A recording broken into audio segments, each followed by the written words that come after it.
इस दुनिया में जो इंसान सिर्फ मेहनत करता है वो आगे बढ़ सकता है, लेकिन जो इंसान समझदारी से मेहनत करता है वही दूसरों से आगे निकलता है। और जो इंसान दिमाग से खेलना सीख जाता है वो बिना शोर किए, बिना लड़ाई किए और बिना ताकत दिखाए भी लोगों को मात दे सकता है। यही वो जगह है जहां मेंटल आउटस्मार्ट की असली साइकोलॉजी शुरू होती है। क्योंकि सच्चाई ये है कि दुनिया में ज़्यादातर लोग अपने दिमाग का पूरा इस्तेमाल ही नहीं करते। वे आदतों से चलते हैं, भावनाओं से फैसले लेते हैं और परिस्थितियों के अनुसार खुद को ढालने की बजाय परिस्थितियों के सामने झुक जाते हैं। लेकिन जो व्यक्ति इन पैटर्न्स को समझ लेता है वो धीरे धीरे लोगों के बिहेवियर को प्रिडिक्ट करना सीख जाता है। और जब तुम किसी के बिहेवियर को प्रिडिक्ट कर सकते हो तो उसे आउटस्मार्ट करना मुश्किल नहीं रह जाता।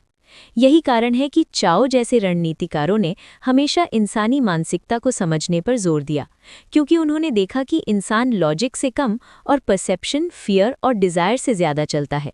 और जो इन तीन चीज़ों को समझ लेता है वही असली खेल को समझ लेता है। मेंटल आउटस्मार्ट का पहला और सबसे महत्वपूर्ण नियम है सेल्फ कंट्रोल, क्योंकि अगर तुम खुद को कंट्रोल नहीं कर सकते तो तुम किसी को भी कंट्रोल नहीं कर सकते। दुनिया में सबसे आसान टारगेट वही होता है जो अपनी भावनाओं पर काबू नहीं रख पाता, जिसे गुस्सा जल्दी आता है, जो हर बात को पर्सनल लेता है और जो हर क्रिटिसिज्म पर रिएक्ट करता है। ऐसे लोग खुद ही अपना वीकनेस एक्सपोज कर देते हैं। लेकिन जो इंसान शांत रहता है, जो अपनी इमोशंस को कंट्रोल कर सकता है, वही मेंटली स्ट्रांग होता है, क्योंकि उसका दिमाग साफ रहता है और वो हर सिचुएशन को क्लियरली देख सकता है। दूसरा नियम है ऑब्जर्वेशन, क्योंकि जो व्यक्ति ज़्यादा बोलता है वो कम सीखता है और जो व्यक्ति ज़्यादा ऑब्जर्व करता है वो ज़्यादा समझता है।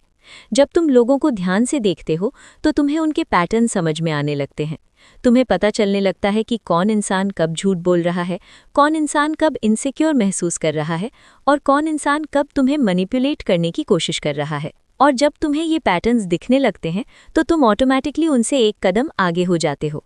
तीसरा नियम है इन्फॉर्मेशन कंट्रोल, क्योंकि जानकारी ही असली शक्ति होती है।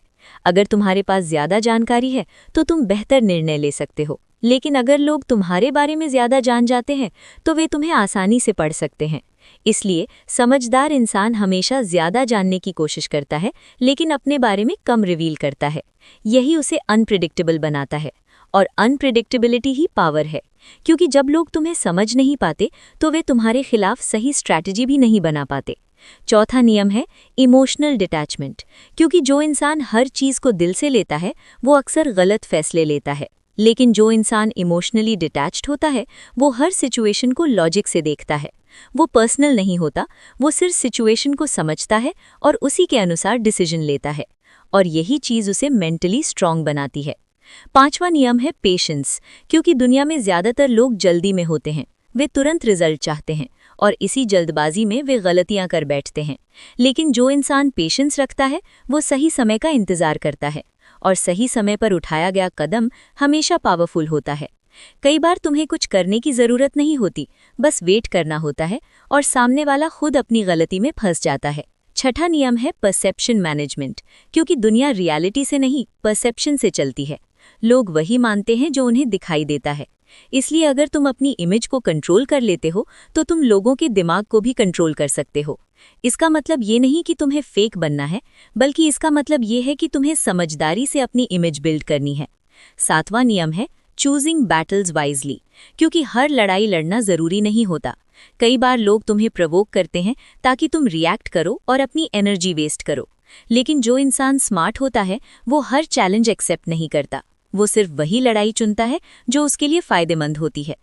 आठवां नियम है रीडिंग पीपल्स इंटेंशंस, क्योंकि लोग हमेशा अपने इरादे साफ नहीं बताते। वे अक्सर अपने शब्दों के पीछे अपनी असली मंशा छुपाते हैं। इसलिए अगर तुम किसी को समझना चाहते हो तो उसके शब्दों पर नहीं, बल्कि उसके एक्शंस और पैटर्न्स पर ध्यान दो, क्योंकि एक्शंस कभी झूठ नहीं बोलते। नौवां नियम है अडैप्टेबिलिटी, क्योंकि दुनिया लगातार बदल रही है और जो इंसान खुद को बदल नहीं सकता वो पीछे रह जाता है। इसलिए मेंटली स्ट्रांग इंसान हमेशा फ्लेक्सिबल होता है। वो सिचुएशन के अनुसार खुद को एडजस्ट करता है और उसी के अनुसार अपनी स्ट्रैटेजी बदलता है।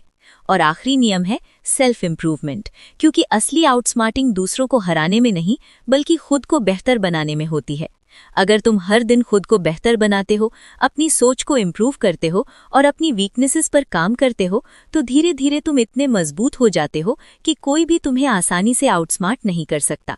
यही मेंटल आउटस्मार्ट की असली साइकोलॉजी है। ये सिर्फ दूसरों को हराने की कला नहीं है, बल्कि खुद को इतना मजबूत बनाने की प्रक्रिया है कि तुम हर सिचुएशन में सही निर्णय ले सको। और जब तुम इस लेवल पर पहुंच जाते हो, तब तुम्हें हर लड़ाई लड़ने की जरूरत नहीं पड़ती, क्योंकि तुम्हारी प्रेजेंस ही तुम्हारी शक्ति बन जाती है। लोग तुम्हें देखकर ही समझ जाते हैं कि तुम साधारण नहीं हो। और यही वो लेवल है जहां इंसान भीड़ का हिस्सा नहीं, बल्कि खेल को समझने वाला खिलाड़ी बन जाता है।